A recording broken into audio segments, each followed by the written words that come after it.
Bad luck ఎక్కువ ఉంది, అష్టదిగ్బంధనమైన ఇట్లాంటి మాటలు అంటారు. నిజంగా అష్టదిగ్బంధనం ఇట్లాంటివి ఉంటాయా? ఉంటాయి. ఇల్లు లేని వాళ్ళు ఇల్లు కట్టుకుంటారు. ఆ ఇంట్లో పోయిన కాంచి వాళ్ళకి సంతోషం ఉండదు, ఎంత సంపాదించినా మిగులుపాటు లేదు. అబ్బా ఎందుకు ఇలాగైతుంది?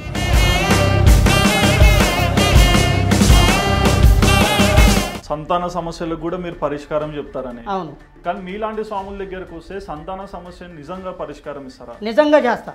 సంతానం లేని కాలు వస్తారు కదా, ఆ సంతానం లేని వాళ్ళకి కొన్ని దోషాలు ఉంటాయి.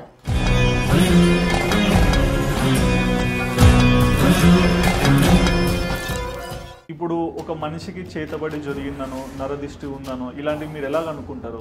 ఈ రోజుల్లో కూడా ఉన్నది. కొంతమంది అనుకుంటారు ఈ రోజుల్లో ఎక్కడ ఉందో అనుకుంటారు. ఉన్నది. చేతి గోళ్ళు, కాళ్ళు గోర్లు, తల ఎంట్రికలు అవన్నీ తీసుకొని ఒక బొమ్మ రాస్తారు వాళ్ళు. ఓకే. ఒక బొమ్మ.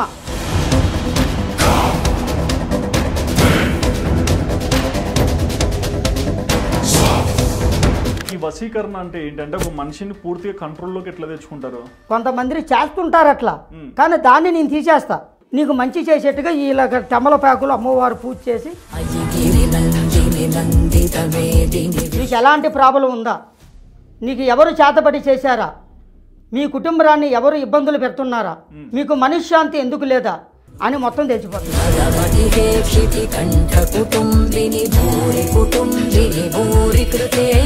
మీరు చూసిన సమస్యలలో ఏంది ఇలాంటి ఒక సమస్య కూడా ఉందా, ఇంత ఈవిల్ కూడా కనిపిస్తుందా అనేది ఏముంది? చేతబడి సమస్య పెద్దది, నాగదోషం పెద్దది, వశీకరణ పెద్దది. భయంకరమైన సమస్య అనేది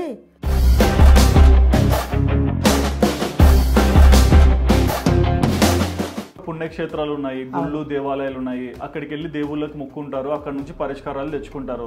కానీ ఇట్లా ఆఫీస్ సెటప్లు పెడతారు, చూస్తే చుట్టూ దేవుని ఫోటోలు ఉంటాయి. సో ఇట్లా వేయడం ఎంతవరకు రైట్ అంటారు? ఒక అమ్మవారి భక్తులు వచ్చినప్పుడు మామూలుగా చెప్తే ఏం బాగుంటుంది?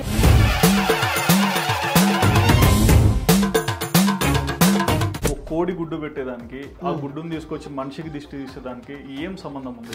అది అమ్మవారి రూపమే, అది దైవ సృష్టి, అది నీది నాది కాదు. భగవంతుడి సృష్టితోటే అరటి పండు ఎలా వచ్చింది? పండ్లు అంటే నాకు అర్థం కాదు. ఒక చేతి జాతకం చూస్తారు, తమలపాకుతో చూస్తారు, మళ్ళీ గవ్వలు ఎందుకు మీకు? వారాహి అమ్మవారి కళ.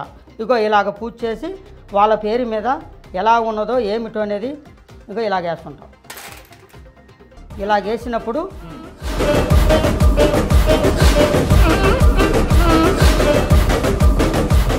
కర్మను ఎవరు తప్పించుకోలేరు, కర్మను అనుభవించాల్సిందే, ఇలాంటి మాటలు వింటాము. మీరు అవన్నీ తప్పిస్తుంటే అది కరెక్టా? భగవంతుడు ఏం చెప్పాడో అదే జరుగుద్ది మానవులకి. కానీ కొంతమందికి భగవంతుడు చేసింది కాదు.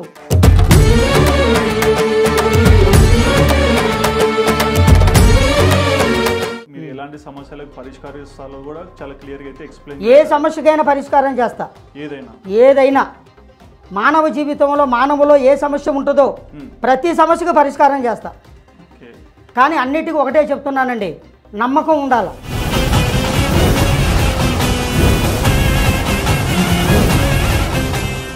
Hi viewers, welcome to Sudheer talks. నేను మీ హోస్ట్ సుధీర్ రెడ్డి. ఇవాళ నేను మీ ముందరికి ఒక స్పెషల్ పర్సన్ని తీసుకొచ్చా అండి. బేసిక్గా ఈ రోజుల్లో చాలా మంది ఏంటంటే జాతకాల మీద ఎక్కువగా ఇంపార్టెన్స్ పెట్టుకుంటున్నారు. అంటే తమ జీవితం ఎలా ఉండబోతుంది, తమకున్న సమస్యల నుంచి ఎలా బయటపడాలి, ఇలాంటి డౌట్స్ మీరు ఎక్కువగా ఉంటాయి కదా. సో వాటన్నిటికీ సమాధానంగానే నేను ఒక స్వామిని అయితే ఇంటర్వ్యూ చేయబోతున్నా అండి. శ్రీ వారాహిదేవి జ్యోతిషాలయం. అండ్ మీరు ఎప్పటి నుంచో చూస్తూనే ఉంటారు వీడియోస్లో కూడా. సో ఈయన పేరు వచ్చేసి లక్ష్మణ్ స్వామి గారు. మనం ఎదుర్కొన్న సమస్యలకి ఎలాంటి పరిష్కారాలు ఇస్తారో ప్రతి ఒక్కటి కూడా లక్ష్మణ్ స్వామిని అడిగి తెలుసుకుందాం. నమస్తే స్వామి. నమస్కారం అయ్యా. ఎలా ఉన్నారు? బాగున్నాను, సంతోషం. ఓకే. సో ఈ రోజుల్లో ప్రతి ఒక్క చోట కూడా మేము జాతకం చెప్తాము, మీ రాతలు మారుస్తాము, మేము చెప్పింది వింటే మీకు అన్ని బాగుంటాయి, ఇలా ఎక్కువ మంది అయిపోయారు. సో మీకు వాళ్ళకి ఉన్న తేడా ఏంటి? జాతకం అనేది నమ్మాలి. ప్రతి మానవులు భగవంతుని ఎలాగ నమ్ముతారో జాతకాలు కూడా అలాగే నమ్మచ్చు. ఓకే. నమ్మే దాంట్లో తప్పేం లేదు. ప్రపంచంలో దైవశక్తి ఎంత ఉందో దుష్ట శక్తులు కూడా అనేది ఉంటాయి. దైవం ఉంది, మానవులు ఉన్నారు. ఆ దైవంతో వచ్చింది మానవ జీవితం. ఓకే. అందువల్ల జాతకాన్ని కూడా నమ్మచ్చు. జ్యోతిష్య శాస్త్రం కానీ, హస్తరేఖ కానీ, మొక్కం కానీ ఏ జాతకులైనా పండితులు నమ్మచ్చు. అంటే దీంట్లో చాలా మందిని చూసాము. ఇప్పుడు మీరు ఇందులో ఎన్ని సంవత్సరాల నుంచి అనుభవం చెందినవారు? మేము అనేది గత 25 సంవత్సరాల నుంచి మేము చెప్తూనే ఉంటాను. 25 సంవత్సరాలు? 25 సంవత్సరాలు. నా వయసు 52. ఓకే, 52 సంవత్సరాలు నా వయసు. 25 సంవత్సరాల నుంచి 10 సంవత్సరాలు కాశీలో ఉన్నాను. కాశీలో మా తాతగారు కాశీలో పూజారి. ఓకే, మా తాతగారు కాశీలో పెద్ద పూజారిగా ఎదిగి అఘోరా అంటారు కదా. అవునవును, ఆ అఘోరా పూజారి మా తాతగారు. అఘోరాలు అంటే స్వాములేనా? స్వాములే, అఘోరాలే, స్వాములే అఘోరాలు అవుతారు. ఓకే, స్వామి తర్వాత వచ్చే రూపం అఘోరా. అఘోరాలు, అఘోరాలు. వాళ్ళకి ఏమీ ఉండదు ఇక, ఓన్లీ భగవంతుడు, శివయ్య, వారాహి అమ్మవారు. ఓకే, ఆ భగవంతుల ఆశీస్సులతోటే వాళ్ళు బతుకుతుంటారు. మరి మీరు 25 సంవత్సరాల నుంచి ఈ పాండిత్యంలో ఉన్నారు, ఎంతో మందికి చెప్తూనే ఉంటారు. నేను చూసిన దగ్గరికి అక్కినేని నాగేశ్వరరావు దగ్గర నుంచి ఈరోజు చాలా మంది సెలబ్రిటీస్ కూడా చెప్తున్నారు కదా. సో మీకు ఈ జర్నీలో మీరు ఎన్ని విషయాలు తెలుసుకున్నారు? 25 సంవత్సరాల నుంచి చాలా మందికి చెప్తూనే ఉంటాను. మా దగ్గరికి చాలా మంది వస్తుంటారు, మేము వాళ్ళ దగ్గరికి వెళ్తుంటాం. ఒక సినీ ఫీల్డ్లో కావచ్చు, సినిమా హీరోలు అక్కినేని నాగేశ్వరరావు, ఎన్టీ రామారావు కానీ, కృష్ణ కానీ, ఇట్లా మోహన్ బాబు గారి కానీ, శోభన్ బాబు గారు కానీ, చిరంజీవి గారు కానీ, బాలకృష్ణ గారు కానీ, ఇట్లా సినీ ఫీల్డ్లో చాలామందికి మేము చెబుతూనే ఉంటాం. వాళ్ళ భవిష్యత్తు, వాళ్ళ ఎదుగుదల, చిన్న హీరోగా పనిచేసే వాళ్ళు కూడా చెప్తుంటాం. చిన్న హీరోగా పనిచేసి పెద్దగా ఎదగాలనుకుంటారు, కానీ ఆ పెద్దగా ఎదిగేటట్టుగా మీకు ఒక పలానా టైంలో ఎదుగుతారు, పలానా గడిలో ఎదుగుతారు, పలానా నక్షత్రంలో మీరు ఎదుగుతారు, పలానా సంవత్సరంలో మీరు గొప్పవాళ్ళు అవుతారు, కానీ ఆ టైం వచ్చేదాకా మీకు నిదానం పడండి అని కొంతమందికి అనేది ఇలాగే చెప్తుంటాం. సినిమా హీరోలకి, పెద్ద పెద్ద వాళ్ళకి మా ఆశీస్సులు ఎప్పటికీ అందరికీ ఉంటాయి. ఇప్పుడు ఒక మనిషికి చేతబడి జరిగిందనో, నరదిష్టి ఉందనో, ఇలాంటివి మీరు ఎలాగ అనుకుంటారు? ఒక మనిషికి చేతబడి జరిగేదంతా నిజం. ఎలాగ అనుకుంటారు మీరు? అవి ఉన్నాయి కాబట్టి, చేతబడి అనేది ఉన్నది కాబట్టి, ఈ రోజుల్లో కూడా ఉన్నది. కొంతమంది అనుకుంటారు ఈ రోజుల్లో ఎక్కడ ఉందిలే అనుకుంటారు, ఉన్నది, చేతబడి అనేది ఉన్నది. అది ఎక్కువగా మనమంటే పడని వాళ్ళు, మనమంటే గెట్టని వాళ్ళు, మనం ఎదుగుతుంటే ఆ ఎదుగు వార్చలేక కొంతమంది వారవలేక ఉంటారు. మనం గొప్పగా సంతోషంగా బతుకుతుంటే వారవలేక ఉంటారు. అది కూడా చేతబడి లాంటిగా చేస్తారు, చేసేవాళ్ళు కూడా ఉన్నారు. అంటే ఏ రకంగా ఈ చేతబడి ప్రభావం మనిషికి ఎలాంటి రిజల్ట్ చూపిస్తుంది?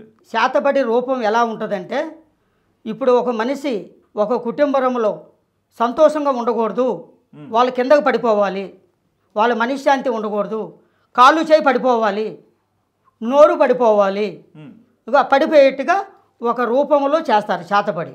ఒక తల ఎంట్రికలు అంటారు కదా, ఒక తల ఎంట్రికలతోటి చేతి గోళ్ళు, కాళ్ళు గోర్లు అవన్నీ తీసుకొని ఒక బొమ్మ రాస్తారు వాళ్ళు. ఒక బొమ్మ, ఒక చిన్న బొమ్మలాగా గుడ్డగా ఉంటుందిగా గుడ్డ, ఆ గుడ్డలో ఒక చిన్న బొమ్మలాగా ఆ బొమ్మను గుచ్చి, సూదులతో గుచ్చి ఆ చేతబడి రూపంలో తయారు చేసి ఒక మనిషి ఇలా పడిపోవాలి అన్నట్టుగా చేస్తారు. కొంతమంది ఎట్లా చేస్తారు, ఒక పలానా స్త్రీ ఉంటుందనుకోండి, పలానా మనిషి ఉంటారనుకోండి, పురుషుడు ఉంటాడు, వాళ్ళు మన వైపే తిప్పుకోవాలి, ఆకర్షించాల, వాళ్ళకు కుంగించి చచ్చిపోవాలి, ఏదో ఒకటి జరగాల అని అన్నట్టు కూడా కొంతమంది చేస్తుంటారు. కానీ అలాంటి చేతబడి ప్రాబ్లాన్ని ఎంతోమంది మా దగ్గరికి వస్తుంటారు. స్వామి ఎలా ఉంది, స్వామి అలా ఉంది, స్వామి కాళ్ళు లాగుతున్నాయి, స్వామి నాకు నడువు నొప్పి లేస్తుంది, స్వామి తలకాయ నొప్పి, స్వామి కంటార పండుగ నిద్ర లేదు, స్వామి లక్ష్మణ గురువు గారు మాకు నిద్ర లేదు, మేము చాలా బాధలు పడుతున్నాము, ఎంతోమంది దగ్గర డాక్టర్ల దగ్గరికి వెళ్తున్నాము, హాస్పిటల్కి వెళ్తున్నాము, ఏదీ లేదు అంటున్నారు, స్కానింగ్లు తీస్తారు, ఎక్స్రేలు తీస్తారు, మందు మాత్ర ఇస్తారు, ఏమీ లేదు అంటారు డాక్టర్లు. మళ్ళీ నేను రిటర్న్ ఇంటికి వచ్చేదలికే ఇంట్లో కంటార నిద్రపోతే ఆ నిద్రలో కాళ్ళు చేతులు లాగుతుంటాయి అని అంటారు కొంతమంది. లక్ష్మి నిలవట్లే, ఎన్ని వ్యాపారాలు చేసినా కరెక్ట్గా లేదు, ఎగసాయం చేసినా సుఖము లేదు, మా కుటుంబమే కిందకు పోయింది స్వామి, ఎందుకు ఇలాగ జరుగుతుంది అని మా దగ్గరికి వస్తారు. వాళ్ళకి అంజనం వేస్తాం, అంజనం తమలపాకులో ఇంకా ఇలాగా. అంటే అదేంటి నల్లది? ఇది మయ్యి, అమ్మవారి రూపంలో వచ్చింది, అమ్మవారి బొట్టు. నలుపు కలర్ ఎందుకుంది? నలుపు కలర్లోనే ఇది రాస్తాం. నలుపు కలర్లోనే ఆ అమ్మవారి పూజ చేసి ఆ నలుపు కలర్ కొంచెం రాసి ఇలాగ తయారు చేసి ఇదే అంజనం. అంజనం వేసి చూస్తాం. చూస్తే మీకు ఎలాంటి ప్రాబ్లం ఉందా, నీకు ఎవరు చేతబడి చేశారా, మీ కుటుంబాన్ని ఎవరు ఇబ్బందులు పెడుతున్నారా, మీకు మనశ్శాంతి ఎందుకు లేదా అని మొత్తం తెలిసిపోద్ది ఇందులో. అంటే ఎలా, అంటే మీకు ఎలా అర్థమవుతుంది? మాకు అమ్మవారే చెప్పేస్తుంది. ఓకే, ఈ పూజలకి ఇట్లాంటివి చేసేదానికి టైం అంటూ ఏమైనా ఉంటుందా? ఉంటుంది. పలానా రోజు చేయాలి, పలానా టైంలో చేయాలి ఉంటుంది. దానికి పూజలకి ఒకవేళ చేయాలనుకుంటే దానికి టైం ఉంటుంది. ఒక పౌర్ణమి, ఒక అమావాస్య, ఒక ఆదివారం, ఒక శుక్రవారం, ఇట్లా రోజులు గడియలు ఉంటాయి. ఆ రోజుల్లో కూడా చేసుకోవచ్చు. ఇక మరీ ఎక్కువైనప్పుడు ఒక్కొక్క మానవులు ఎక్కువగా ఉంటాయి ప్రాబ్లాలు, ఇబ్బందులు ఎక్కువ అయినప్పుడు అది ఏ రోజంటే ఆ రోజు కూడా చేయొచ్చు. ప్రతి ఒక్కరికి ఒక సమస్య వచ్చినప్పుడు పరిష్కారం కోసం హోమాలు, యజ్ఞాలు, పూజలు, లేకుంటే మీరంటూ కొన్ని రెమెడీస్ చెప్తారు కదా, మరి సమస్యని ఫేస్ చేయడం కరెక్టా? ఇట్లాంటి రెమెడీస్ చేసుకోవడం వల్ల వచ్చే ఉపయోగం ఏంటి? ఇప్పుడు కొంతమంది ఉన్నారండి, ఇప్పుడు వ్యాపారం చేసుకునే వాళ్ళు ఉన్నారు, ఎన్నో కొన్ని కోట్ల ఖర్చు పెట్టి, లక్షల ఖర్చు పెట్టి వ్యాపారం బిజినెస్ చేసుకుంటారు. కానీ ఎంత చేసినా కూడా ఆ బిజినెస్ పైకి రాదు, కిందకి పోతుంది, సంపాదన తక్కువైతుంది, ఖర్చు ఎక్కువైతుంది. అలాంటి వాళ్ళకి ఇలాంటి హోమాలని, ఒక అమ్మవారి పూజని, ఆ పూజల ద్వారా కూడా అట్లా చేసుకునేట్టుకైతే వాళ్ళు మళ్ళీ మంచి మనశ్శాంతిగా బతుకుతారు. అంటే ఇప్పుడు అమ్మవారిని ఎందుకు మొక్కాలి? అమ్మవారే కదా సృష్టి ధర్మం. భగవంతుడు లేనిది మానవ జీవితం ఎక్కడుంది? అవును, భగవంతుల్లో ప్రత్యేకంగా ఎంతో మంది దేవతలు ఉంటారు, దేవుళ్ళు ఉంటారు, కానీ అమ్మవారిని మీరు ఎందుకు ప్రిఫరెన్స్ తీసుకుంటారు? నేను చిన్న వయసు నుంచి అమ్మవారి పూజలోనే ఉన్నాను కాబట్టి ఆ దైవ శక్తి అనేది మాలో వస్తుంది. ఓకే, ఎలా? కొన్ని పూజల వల్ల కొన్ని సంవత్సరాల నుంచి, చిన్న వయసు నుంచి మా తాతల కాంచి వచ్చేసింది. మా తాతలు తండ్రుల కాంచి ఇదే పని మీద అమ్మవారిని పూజిస్తూ కాశీలో ఉంటుంది అమ్మవారు. ఆ కాశీలో ఉండి ఆ కాశీలో పూజించి శివయ్య దగ్గర, కాశీ విశ్వనాథ దగ్గర పూజించి ఆ పూజల్లోంచి ఒక్క పొద్దులు, ఉపవాసాలు కొన్ని సంవత్సరాలు గడిపాం. ఉపవాసాలు ఉండి గడిపి ఆ దైవశక్తిని పూజించి ఆ దైవశక్తిలోనే వచ్చిన అమ్మవారు మంత్రం. ఓకే, అంటే ఈ స్టిక్ చూస్తుంటే మాకు కొంచెం ఏదో అంటే లైక్ ఒక దయ్యం లాగా ఆకారంలో పళ్ళు అవన్నట్లు కనిపిస్తున్నాయి. కానీ దైవశక్తి అమ్మవారిది, దేవుడిది, వారాహి మాతలో వచ్చిన మంత్రం ఇది. ఈ వారాహి మాత్రం అమ్మవారు పూజ చేసి ఆ రూపంలో కొన్ని సంవత్సరాల నుంచి పూజలు చేసి అమ్మవారి దగ్గర పెట్టి అక్కడి నుంచి మా చేతికి ఇచ్చారు మా గురువు గారు, మా నాన్నగారు. సో దీన్ని అంటే ఈ కర్రని మీరు ఎలా ఉపయోగిస్తారు? ఈ కర్రని ఇలాగ ప్రజలు వస్తుంటారు కదా, భక్తులు వస్తుంటారు కదా, ఆ భక్తులు వచ్చేటప్పుడు వాళ్ళలో ఉన్న ప్రాబ్లము, వాళ్ళలో ఉన్న శక్తులు, వాళ్ళలో ఉన్న కర్మలు ఏదైనా ఉంటే ఇక ఇలాగ చూసి వాళ్ళ తల మీద పెట్టి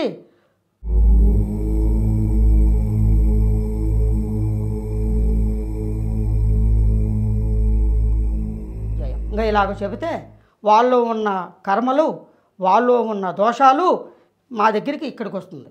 ఓకే, ఈ అమ్మవారి రూపంలో మేము చెబుతుంటాం. అంటే దీంట్లో నేను కొన్ని వింటుంటాను ఎప్పటి నుంచో, నేను కూడా కొంచెం డివోషనలే, కర్మను ఎవరు తప్పించుకోలేరు, కర్మను అనుభవించాల్సిందే, ఇలాంటి మాటలు వింటాము. మళ్ళా మరి కర్మను అనుభవించాల్సిందే అని ఎప్పటి నుంచో చెప్తున్నప్పుడు మీరు అవన్నీ తప్పిస్తుంటే అది కరెక్టా? కర్మని అనుభవించాలనేది ఉంటుంది, అది కూడా ఉంటుంది. ఇప్పుడు భగవంతుడు రాసిన రాత, కానీ కొంతమందికి భగవంతుడు చేసింది కాదు, కొంతమందికి మానవుల రూపంలో కూడా కొన్ని శక్తులు ఉంటాయి. మానవుల రూపంలో కూడా కొన్ని పూజలు చేసుకుంటూ ఉంటారు. చెడు పూజలు చేసే వాళ్ళు కూడా ఉన్నారు, బ్లాక్ మ్యాజిక్ ఇట్లాంటివి. చెడు పూజలు అంటే ఒక చేతబడి లాంటిది, ఒక అశూన్యం లాంటిది, ఒక నరదిష్టి లాంటిది, ఇట్లా ఉంటాయి. అప్పుడు భగవంతుని కోరుకుంటే ఆ భగవంతుడి రూపంలో ఆశీస్సులు అనేది ఎవరప్పుడు మనమే చేసుకోవాలి. అలాంటి వాళ్ళ దగ్గరికి వస్తుంటే ఇగో స్వామి నీకు ఇది ఉంది, నర ఏడుపు ఉంది, ఆ నరదిష్టి అనేది తొలగిపోవాలి, వారాహి అమ్మవారు పూజ చేసి, దుర్గాదేవి తల్లి పూజ చేసి ఆ నరదోషం పోయేటట్టుగా పూజ చేసుకుంటే మళ్ళీ వాళ్ళకి పోతుంది ఆ కర్మ. ఇప్పుడు దీంట్లో నేను చూస్తున్నాను, ఇప్పుడు చేతబడి లాంటివి కొన్ని చెప్పారు, ఏదో మీరు ఇవి చేస్తాను అది చేస్తానని, అండ్ కొంతమందికి నరదిష్టి తగులుతుంటుంది. అలాంటి వాళ్ళకి మీరు ఏం పరిష్కారం ఇస్తారు? ప్రపంచంలో దైవశక్తి ఎంత ఉందో దుష్ట శక్తులు కూడా ఉంటాయి. ఓకే, మనమంటే పడని వాళ్ళు, ఈరోజు బాగున్నామంటే వార్చని వాళ్ళు ఎంతోమంది ఉంటారు ప్రజలే, కానీ వాళ్ళు వార్చరు. ఆ వార్చుకోకుండా ఉంటుందే ఒక చేతబడి, అది కూడా ఒక చేతబడి రూపంలోనే వస్తుంది. ఒకటి, ఇప్పుడు మనం వ్యాపారం చేస్తుంటాం, ఉద్యోగం చేస్తుంటాం, 10 రూపాయలు మంచిగానే ఉంటాం, పిల్ల పాపలతోటి చల్లగా సంతోషంగా పక్కుని నవ్వుకుంటూ ఉంటాం. ఉమ్, కానీ పక్కన వాళ్ళు ఉంటారు, బంధువు మిత్రులు ఉంటారు, అన్నదమ్ములు ఉంటారు, తోటికోడలు ఆడవాళ్ళకి తోటికోడళ్ళు ఉంటారు, స్త్రీలకి. ఇలాగా అబ్బా వాళ్ళు బాగున్నారు అని ఒక కన్ను దృష్టి కూడా పడుతుంది. ఓకే. 10 కన్నులలో ఒక ఇసుబ కన్ను ఉంటుంది, ఉమ్, 10 వాకులలో ఒక ఇసుబ వాకు ఉంటుంది. మంచివాడు కన్ను పెడితే ఏం కాదు, ఉమ్, చెడు గుణము చెడు బుద్ధి ఉన్నవాళ్ళు వాకు పెడితేనే అది మనకి కర్మలాగా తగులుతుంది, శాపం. ఉమ్, అదే నరదిష్టి అంటారు కొంతమందికి. ఓకే. కొంతమందికి నరదిష్టి అనేది ఎలా తగులుతుందంటే, ఉమ్, ఇప్పుడు ఎవరికో ఆరోగ్యం బాగలేక మానసిక బాధలతోటి ఉంటారు, మనశ్శాంతి లేక ఉంటారు, ఉమ్, కుటుంబంలో కుదురులేక ఉంటారు. ఎందుకు ఇలాగ జరుగుతుంది అని నిమ్మకాయలు, కోడిగుడ్లు, ఈ రకరకాల బొగ్గులు, ఎండి మిరపకాయలు, తల ఎంట్రికలు ఇవన్నీ తీసుకొని వాళ్ళ మీద నుంచి దిగతూర్చి దోవలో వేస్తారు రోడ్లో. ఓకే. ఆ రోడ్లో వేసి అలాగే వెళ్ళిపోతారు. ఆ, అది మళ్ళాంటి వాళ్ళు కొంత ప్రజలు తెలియని వాళ్ళు తకాన తొక్కటం కానీ దాన్ని దాటటం కానీ తొక్కితే వాళ్ళ మీద ఉన్న దరిద్రము మనకు చుట్టుకుంటుంది. సరే, ఒక తప్పుగా అనుకోకండి. ఇప్పుడు చెప్పండి. గుడ్డుతో దిష్టి తీస్తారంటున్నారు. ఉమ్. ఒక కోడి గుడ్డు పెట్టేదానికి ఆ గుడ్డుని తీసుకొచ్చి మనిషికి దిష్టి తీసేదానికి ఏం సంబంధం ఉంది? ఉంది. కోడి గుడ్డుతోటే రకరకాలు ఉన్నాయి అన్నీ. ఇప్పుడు నిమ్మకాయ ఉంది, మరి ఆ నిమ్మకాయతోటి ఎందుకు లేదు? అదే అడుగు. మరి మంచి అదే నిమ్మకాయ అనేది భగవంతుడి రూపంలోనే ఉంది. ఎట్లా చెప్తారు మీరు? అది అమ్మవారి రూపమే, అది దైవ సృష్టి, అది ఉమ్, అది నీది నాది కాదు, ఉమ్, దైవ సృష్టితోనే వచ్చింది. కొబ్బరికాయ ఎలా వచ్చింది? భగవంతుడి సృష్టితోటేగా. అరటిపండు ఎలా వచ్చింది? పండ్లు ఇలాగనే ఒక దైవ సృష్టితోనే వస్తాయి. అలాగే దాటినా తొక్కినా ఆ నిమ్మకాయల్ని అలాగ నరదిష్టి కూడా తగులుతాయి. ఓకే. ఆ నరదిష్టి స్వామి ఇలా ఉంది స్వామిని మా వద్దకు వస్తారు. మా దగ్గరికి వచ్చినప్పుడు దానికి ఆ నరదిష్టి పోయేటట్టుగా అమ్మవారు పూజ చేసి కట్టుకట్టి మంచి చేస్తారు. ఇప్పుడు కొంతమందిని చూస్తాను, నీకు బ్యాడ్ లక్ ఎక్కువ ఉంది, అష్టదిగ్బంధనమైన ఇట్లాంటి మాటలు అంటారు. నిజంగా అష్టదిగ్బంధనం ఇట్లాంటివి ఉంటాయా? ఉంటాయి. అష్టదిబ్బం అనేది ఉంది.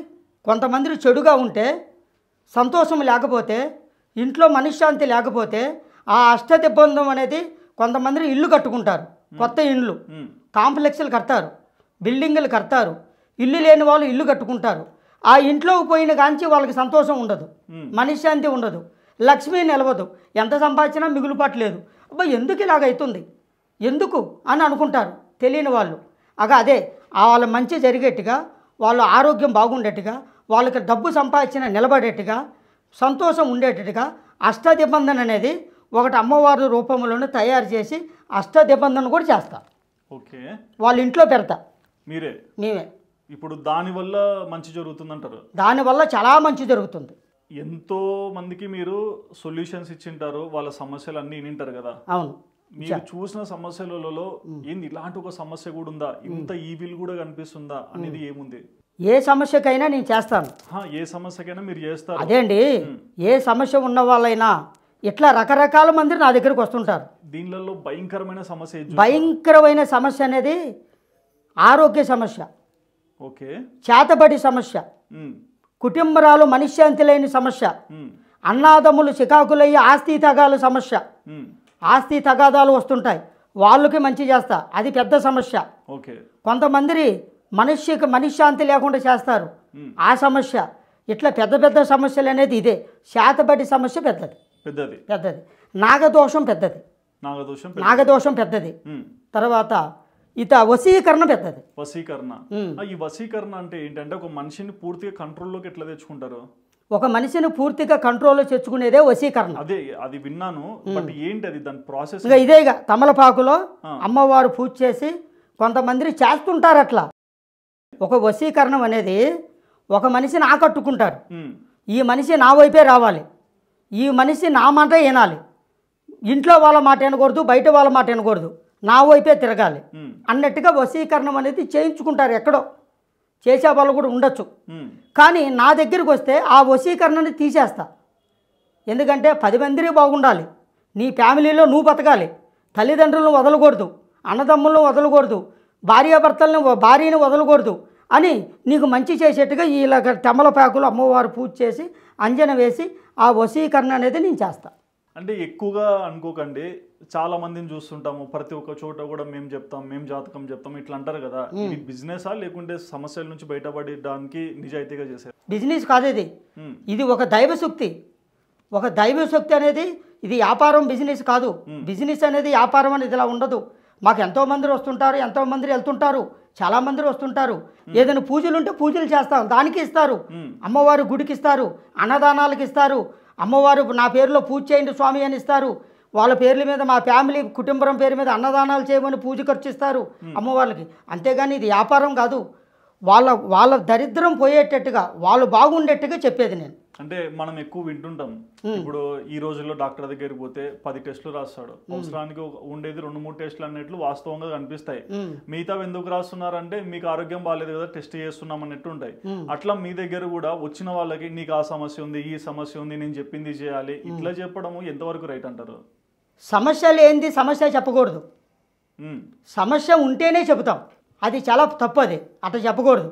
సమస్య ఉంటేనే సమస్య ఉందని చెబుతాం. సమస్య లేని వాళ్ళు వస్తారు, వాళ్ళకి జ్యోతిష్యం చెప్పి పంపిస్తాం. మీకు ఏం లేదండి, చాలా బాగుంటుందని చెప్పి పంపిస్తాం. సమస్య ఉన్న వాళ్ళే ఆ సమస్య చెబుతాను నేను. అండ్ ఇంకోటి విన్నాను, సంతాన సమస్యలకు కూడా మీరు పరిష్కారం చెప్తారని. అవును. బేసిక్గా మన అందరికి తెలిసిందే, అంటే ఈ కలయిక వల్ల పిల్లలు పుట్టొచ్చు, పుట్టకపోవచ్చు, వాళ్ళ దాంట్లో ఉన్న ఇబ్బంది వల్లనే అలా అవుతుంది, హాస్పిటల్లోకి వెళ్తారు. కానీ మీలాంటి స్వాముల దగ్గరకు వస్తే సంతాన సమస్య నిజంగా పరిష్కారం ఇస్తారా? నిజంగా చేస్తా. అంటే ఎలా అంటే హాస్పిటల్ డాక్టర్లు ఇంతమంది ఉన్నారు కదా, అమ్మవారి మంత్రంతో. అమ్మవారి మంత్రం ఓకే, కానీ డాక్టర్లు వీళ్ళందరూ చదువుకొని ఆ స్టేజ్కి వెళ్ళిన వాళ్ళందరికీ ఏం చెప్తారు? వాళ్ళకు కొన్ని దోషాలు ఉంటాయి. ఎవరికి? సంతానం లేని గాలు వస్తారు కదా, ఆ సంతానం లేని వాళ్ళకి కొన్ని దోషాలు ఉంటాయి.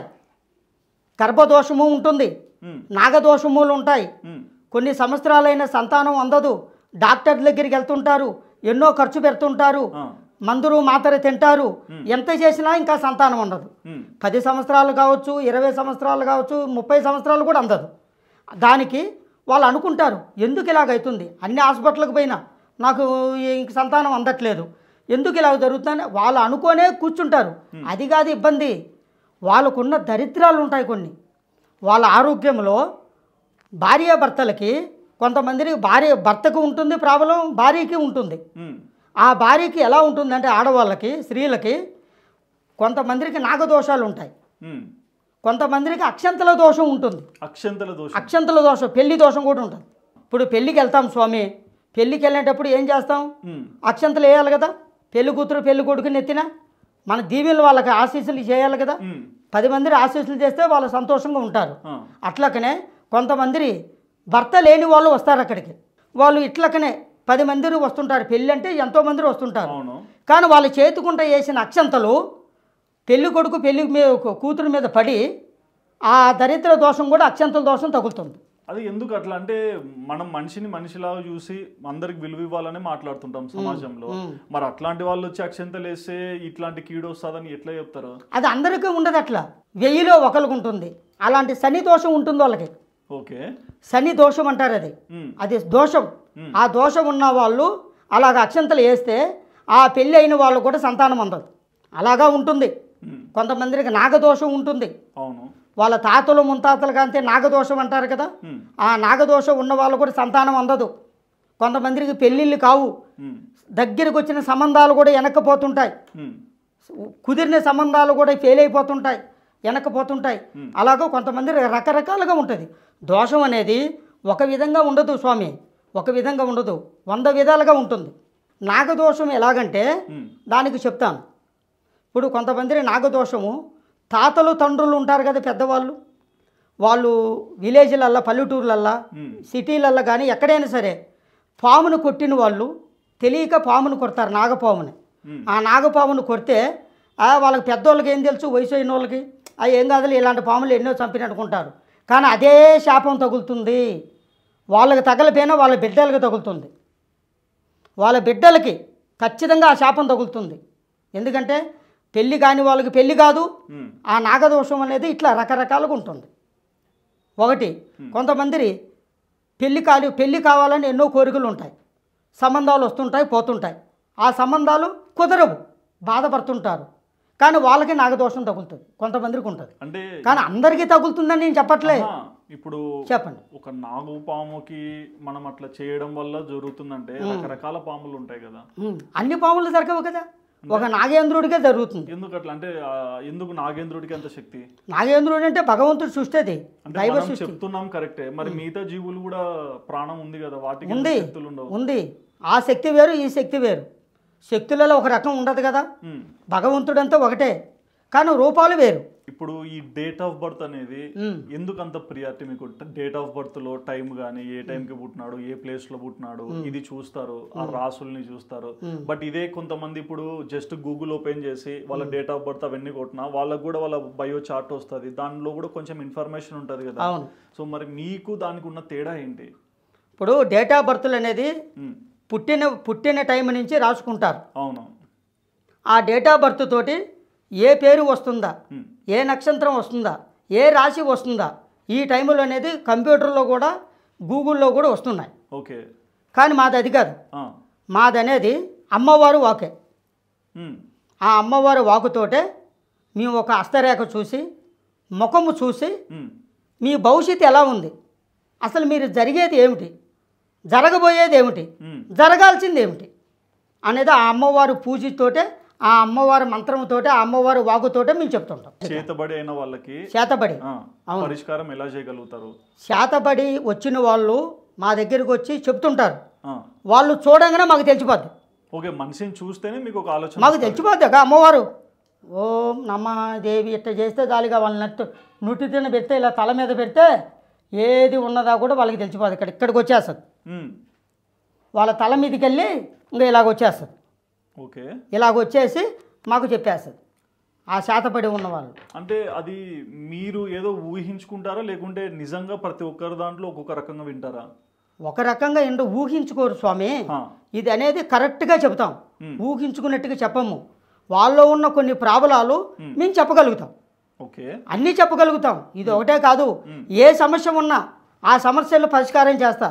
ఏ సమస్యలు చెప్తారు? ఏ సమస్య అయినా సరే, ఆరోగ్య సమస్య అయినా సరే, మానసిక బాధ సరే, లక్ష్మి మిగులుపాటు కాకపోయినా, ఎంత సంపాదించినా మిగులుపాటు కాకపోయినా, మనశ్శాంతి లేని వాళ్ళకి, నాగదోషం ఉన్న వాళ్ళకి, పెళ్ళి కాని వాళ్ళకి, పెళ్ళిళ్ళైనా మనశ్శాంతి లేని వాళ్ళకి, ఆరోగ్యం కుదురులేని వాళ్ళకి, కాలు చేయి పడిపోయిన వాళ్ళకి, నోరు పడిపోయిన వాళ్ళకి, ఎంత కష్టపడ్డ సుఖం లేని వాళ్ళకి, ఇలాగ ఎన్నో సమస్యలు ఉంటాయి. భార్య భర్తల సమస్యలు, పిల్లల సమస్యలు, పిల్లల చదువుల గురించి అన్ని విషయాలు నేను ఏదైంది సరి చేస్తాను. ఇప్పుడు చివర్లో ఒక మాట అన్నారు చదువు గురించి అని. ఇప్పుడు ఒకరు సరిగ్గా చదువుకోరు, మీ దగ్గర తీసుకొస్తే బాగా చదువుతాడా? ఖచ్చితంగా చదువుకుంటారు. ఖచ్చితంగా.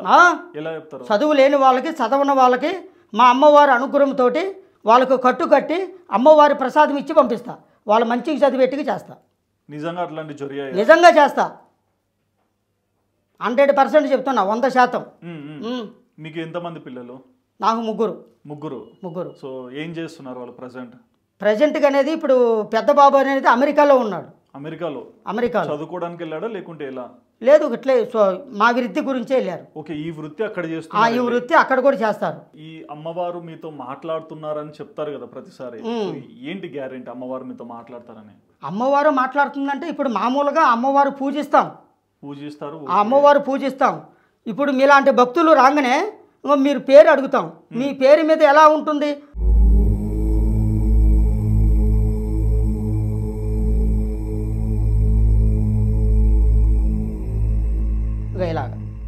ఇలాగ మొక్కుకొని అప్పుడు మీ పేరు ఫలితాలు, మీ ముఖ లక్షణాలు ఈ అమ్మవారి ద్వారాగా కొన్ని మంచి వాక్యాలు అనేది చెప్తాం. సరే, సుధీర్ కుమార్ రెడ్డి పేరు చెప్పండి. సుధీర్ కుమార్ రెడ్డి పెద్దవాళ్ళు పెట్టిన పేరా, మధ్యలో చేంజ్ చేశారా? పెద్దవాళ్ళు పెట్టిన పేరే.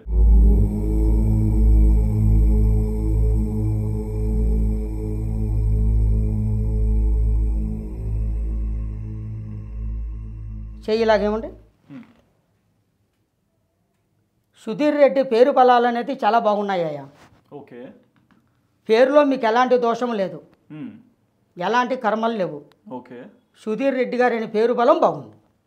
ప్రతి మానవుడికి కొన్ని కోరికలు ఉంటాయి, కోరికలు లేని మానవులు ఎవరు లేరు. కానీ నీకు అలా కాదు, నువ్వు అనుకున్నదే సాధిస్తావు. నీ మనసులో ఏముందో, ఏ కోరికలు అనుకుంటున్నావో అది నేను చెప్తా. చెప్పండి.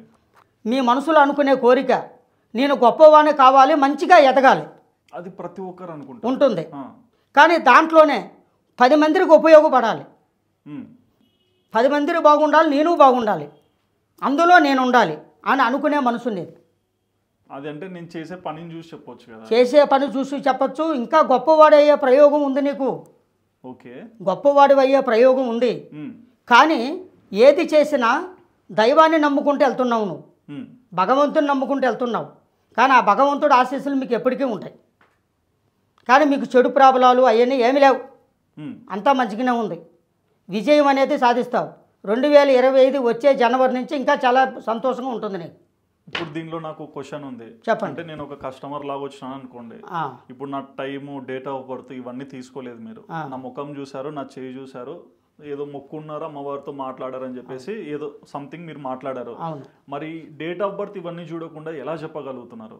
మీ ముఖ లక్షణాలు చూసి అమ్మవారికి చెప్పేస్తుంది, నాకు నీకు ఇలాగ జరుగుతుంది, ఇలాగ ఉంది, ఇలాగ జరుగుతుంది అని చెప్పేస్తుంది. ఆ అమ్మవారే చెప్పేస్తుంది. మీ దగ్గరికి చాలా మంది భార్య భర్తల సమస్యలకు కూడా వస్తున్నారని విన్నాను. సో వాళ్ళ సమస్యకి మీరు ఎలా పరిష్కారం ఇస్తారు? అంటే వాళ్ళు ఎందుకు గొడవ పడ్డారో వాళ్ళకే తెలుస్తుంటది. సో దానిలో ఎవరు రైట్ ఎవరు రాంగ్ అనేది మీ వరకే ఎలా చెప్తారు, అండ్ మీరు దానికి పరిష్కారం ఎట్లా ఇస్తారు? భార్య భర్తల సమస్యలు ఎంతో మందికి సమస్యలు ఉంటున్నాయి. అవును, భార్య భర్తల సమస్యలు, చికాకులు, ఇబ్బందులు రావటానికి కారణము మూడో వ్యక్తి ఉంటారు. అది అందరికి తెలిసిందే, అది అందరికి తెలిసిందే. బంధువుల దాంట్లోనూ, దగ్గర వాళ్ళ దాంట్లోనూ, స్నేహితుల దాంట్లోనూ ఉంటారు. ఆ లేనిపోయిన మాటలు కొంతమంది చెప్తారు. అవును, కానీ కొంతమంది ఆ మాటలు పట్టించుకోరు. నా కుటుంబము, నా భర్త, నా భార్య, వేరే వాళ్ళు చెప్పినా నేనెందుకు వినాలి అని కొంతమంది అనుకుంటారు. కొంతమంది అనేది తెలియని వాళ్ళు మూర్ఖత్వంలోకి వెళ్ళి ఇలాగుందా, ఇలాగ జరుగుతుందా, నా భర్త దగ్గర ఉండను అని కొంతమంది, నా భార్య ఇలాగ చేస్తుందా అని కొంతమంది. అంటే దీనికి మీ పరిష్కారం ఏంటి? దానికి మా పరిష్కారం అనేది భార్య భర్తలు అనేది చికాకులు, ఇబ్బందులు లేకోకుండా, గొడవలు లేకోకుండా ఆ పరిష్కారం అనేది ఆ అమ్మవారి పూజ వల్ల, ఆ మహాతల్లి అనుగ్రహంతో నేను మంచి చేస్తా. ఓకే, అండ్ నేను ఇందాక వచ్చినప్పుడు అక్కడ ఒక గ్రంథం చూసినాను, పేపర్లు ఉన్నాయి, ఒకసారి చూపిస్తారా? ఇదా? సో ఏంటవి? ఇది అమ్మవారి ప్రశ్న. అమ్మవారి ప్రశ్న? అమ్మవారి ప్రశ్న కట్ట అంటారు. ఓకే, అంటే అంటే ఎప్పుడుదో అది పాతలాగా ఉంది? పాతది. ఎన్ని సంవత్సరాలది? ఇది కరెక్ట్గా ఒక 10-20 సంవత్సరాల పైన. 20 సంవత్సరాలది? పాతది, మా తండ్రుల కాంచి వచ్చింది ఇది. ఓకే, సో అది ఎలా వాడతారు మీరు? భక్తులు వస్తుంటారు కదా, ఎవరెవరు పేరు మీద ఎలా ఉంటుందా, ఏమిటా, ఏది దేవుడు వస్తుందా, ఏ స్వామి వస్తుందా అని ఇందులో ఉంటాయి. కానీ ఒక్కొక్కరు పేరు మీద ఒక్కొక్కరు చెయ్యి హస్తగుణముతోటి ఎలా ఉంటుంది అనేది ఇలాగ చేయాలి. ఓకే, ఇది యూజ్ చేయాలి. అమ్మవారు శివయ్య అనుగ్రహం.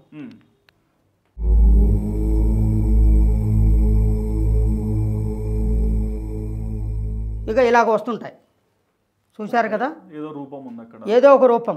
అంటే రూపం అంటే నాగసర్ప రూపాలు ఉంటాయి, శక్తి రూపాలు ఉంటాయి, దైవం ఉంటుంది, శివయ్య శివుడు ఉంటారు, అమ్మవారు ఉంటుంది, అన్నీ ఉంటాయి. కానీ ఇలాగ ఒక్కొక్కరి పేరు మీద ఇలా వస్తుంది.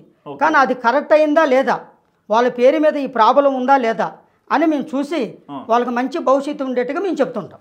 సో ఇప్పుడు అది చూసారు, ఇప్పుడు నేనేం చేస్తాను, మళ్ళీ రెండోసారి వేరే తెలుస్తాను, అప్పుడు ఎట్లయితుంది? అప్పుడు కలవదు కదా, ఏది ఉందో అదే చెప్తాం. ఫస్ట్ ఏది తెలిస్తే అదే. ఇక రెండోసారి ఎన్ని చేసినా కలవదు. ఇక అది పాటించదు, అది పాటించుకోకుండా ఉన్నట్టే. అండ్ మీ దగ్గర నేను ఇంకోటి ఏం చూసా అంటే గవ్వలు వేస్తారు కదా, ఈ గవ్వలు వేయడం ఏంటి అంటే నాకు అర్థం కాదు. ఒక చేతి జాతకం చూస్తారు, తమలపాకుతో చూస్తారు, మళ్ళీ గవ్వలు ఎందుకు మీకు? గవ్వలు అనేది గవ్వ శాస్త్రం అనేది ఉంటుంది. ఓకే, గవ్వలు వేసి శాస్త్రం కూడా చెప్తాం, జాతకం ప్రకారంగా. ఇప్పుడు పలానా పేరు ప్రకారంగా ఎంతోమంది వస్తుంటారు కదా భక్తులు, వాళ్ళకు వచ్చినప్పుడు గవ్వలు వేసి ఇంకో ఇలాగా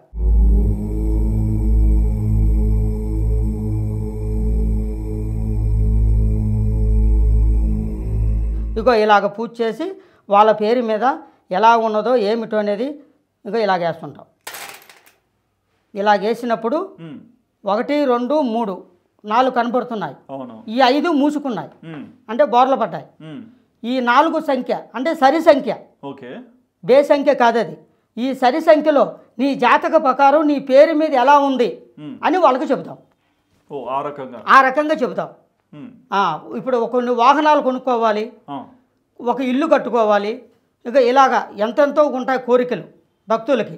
ఇక వాళ్ళ సరి సంఖ్య, బే సంఖ్య ఎన్ని వచ్చింది, ఒకసారి వేస్తాము, 3 సార్లు వేస్తాము, 9 సార్లు వేస్తాము, 7 సార్లు వేస్తాం.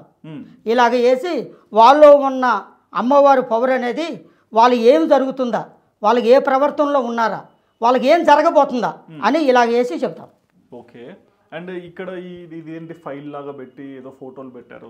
ఇది ఫైల్ అంటే ఇది అమ్మవారి ఫైలు. ఉమ్, ఆ అమ్మవారి రూపంలోనే తయారు చేసింది. ఇలాగనే తయారు చేసి ఆ అమ్మవారు ఇందులోనే ఉంటుంది. ప్రజలు వచ్చినప్పుడు ఇలాగ దగ్గరలో కూర్చొని ఆ అమ్మవారికి నమస్కారం చేసుకొని ఈ ఫైల్ ద్వారాగానే ఆ అమ్మవారికి నమస్కారం చేసుకొని వెళ్తారు. ఒక స్ట్రైట్ క్వశ్చన్ స్వామి, చెప్పండి. ఎన్నో పుణ్యక్షేత్రాలు ఉన్నాయి, గుళ్ళు దేవాలయాలు ఉన్నాయి, అక్కడికి వెళ్ళి దేవుళ్ళకి మొక్కుంటారు, అక్కడ నుంచి పరిష్కారాలు తెచ్చుకుంటారు. కానీ ఇట్లా ఆఫీస్ సెటప్లు పెడతారు, చూస్తే చుట్టూ దేవుని ఫోటోలు ఉంటాయి. సో ఇట్లా వేయడం ఎంతవరకు రైట్ అంటారు? ఇట్లా వేయటం రైటే. అంటే ఎలా చెప్తారు? అంటే ఒక పుణ్యక్షేత్రం లాగా, ఒక అమ్మవారు రూపం లాగా ఒక అమ్మవారిని పూజిస్తుంటాం. అంటే వచ్చిన వాళ్ళకి ఆ అనుభూతి ఇవ్వాలనా? వచ్చిన వాళ్ళకి అనుభూతి అని కాదు, మేము పూజ చేసేదే ఇలాగా. అంటే ఇక్కడే పూజలు చేస్తారా? ఇక్కడే చేస్తాను, ఇక్కడే చేస్తాను, ఇక్కడే చెప్తాను. సో ఇది మరి దీన్ని ఏమనాలి? నేను ఆఫీస్ అనాలా లేకుంటే ఏమనాలి? ఒక అమ్మవారి మందిరమే. ఇప్పుడు నేను మందిరంలో ఉన్నట్టు? మందిరంలో ఉన్నట్టే మీరు. ఓకే. ఆఫీసు అనొచ్చు, ఇలాగ మందిరం అనొచ్చు. ఒక అమ్మవారి భక్తులు, ఒక భక్తులు వచ్చినప్పుడు మామూలుగా చెప్తే ఏం బాగుంటుంది? అమ్మవారి దగ్గరికే రావాలి కదా. ఏ మానవుడైనా భగవంతుడి దగ్గరికే రప్పించుకుంటాడు. ఓకే. ఆ భగవంతుడి దగ్గరికే వస్తారు, ఆ భగవంతుడిని నమ్ముకుంటారు. మా మాటలు కొన్ని వింటారు, మా మాటలు కొన్ని వాళ్ళకి ఫలిస్తుంటాయి, మా మాటలు వాళ్ళకి సక్సెస్ మంచి జరుగుతుంటాయి. అది మీరు నేను చెప్తున్నమాట. ఓకే. సో చాలా మందిని మేము చూస్తుంటాము, స్వాములు అంటారు, లైక్ ఋషులు అంటారు, యోధులు అంటారు, ఇంత అంటే మా దగ్గర ఇంత జ్ఞానం ఉంది ఇట్లా చెప్తుంటారు.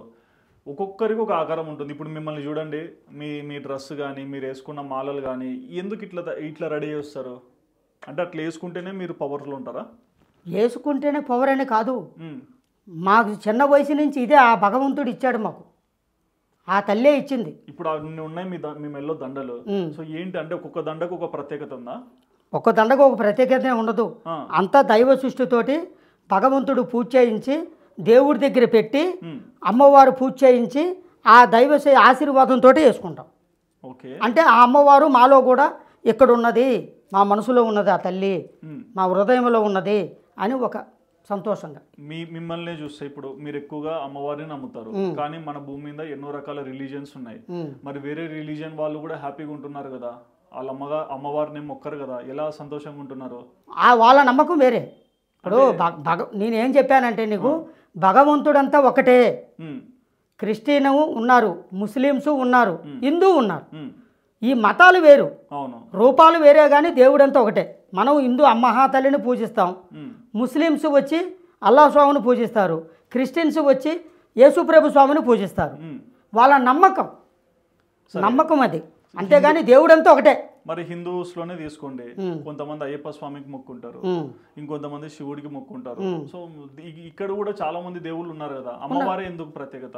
అమ్మవారే ప్రత్యేకత నేను చెప్పట్లేదే. అమ్మవారు భక్తి అనేది నేను చేస్తున్నా, అది అమ్మవారు భక్తి అనేది నేను చేస్తున్నా. అందరూ నాలక చేయరు కదా. కొంతమంది ఈశ్వరుని మొక్కుతారు, కొంతమంది దుర్గాదేవను మొక్కుతారు, కొంతమందిని శ్రీరాముని మొక్కుతారు. ఇట్లా రకరకాల దేవుళ్ళు మొక్కుకుంటారు, కానీ సాయిబాబాను మొక్కుతారు. ఇట్లా ఎవరి నమ్మకం వాళ్ళది. నా భక్తి అనేది వారాహి అమ్మ, ఆ దుర్గాదేవి వారాహి అమ్మ నా భక్తి, ఆమె శిశువుని నేను. ఓకే. సో మొత్తంగా అయితే మీ దగ్గర ఉన్న జ్ఞానాన్ని షేర్ చేసుకున్నారు. మీరు ఎలాంటి సమస్యలకు పరిష్కరిస్తారో కూడా చాలా క్లియర్గా అయితే ఎక్స్ప్లెయిన్. ఏ సమస్యకైనా పరిష్కారం చేస్తా, ఏదైనా మానవ జీవితంలో మానవులో ఏ సమస్య ఉంటుందో ప్రతి సమస్యకు పరిష్కారం చేస్తా. ఓకే. కానీ అన్నిటికీ ఒకటే చెప్తున్నానండి, నమ్మకం ఉండాలా, నమ్మకం ఉండాలా. నమ్మకం లేనిది ఏది జరగదు ప్రపంచంలో. ఆ నమ్మకం లేనిది ప్రపంచంలో ఏది చేయలేము, ఏది జరగదు. థ్యాంక్ యూ స్వామి. అంటే మీ గురించి చాలా విషయాలు తెలుసుకున్నాను, బట్ మీ దగ్గరకు వచ్చి మాట్లాడాక నాకంటూ కొన్ని సమాధానాలు అయితే వచ్చాయి. సో మరి చూసారు కదండి, వారాహిదేవి గురువు గారు లక్ష్మణ్ గురించి చెప్పిన మాటలు విన్నాక మీకు ఏమనిపించింది? అండ్ మీకు కూడా ఏదైనా సమస్యలు ఉండి ఇలాంటి వాళ్ళని అప్రోచ్ అవ్వాలనుకున్నాను సరే, ఇక్కడ ఒక కాంటాక్ట్ నెంబర్ మేము మెన్షన్ చేస్తున్నాం కదండి. సో మీరు అప్రోచ్ అయ్యి మీ సమస్యలు కూడా మీరు పరిష్కారం తెచ్చుకోవచ్చు. అండ్ మీకు కూడా ఇంకా ఏమైనా డౌట్స్ ఉన్నా సరే కమెంట్ సెక్షన్లో మెన్షన్ చేయండి. మళ్ళీ ఒకసారి విజిట్ చేసినప్పుడు వాటి మీద కూడా నేను ప్రశ్న అనేది తీసుకుని వస్తాను.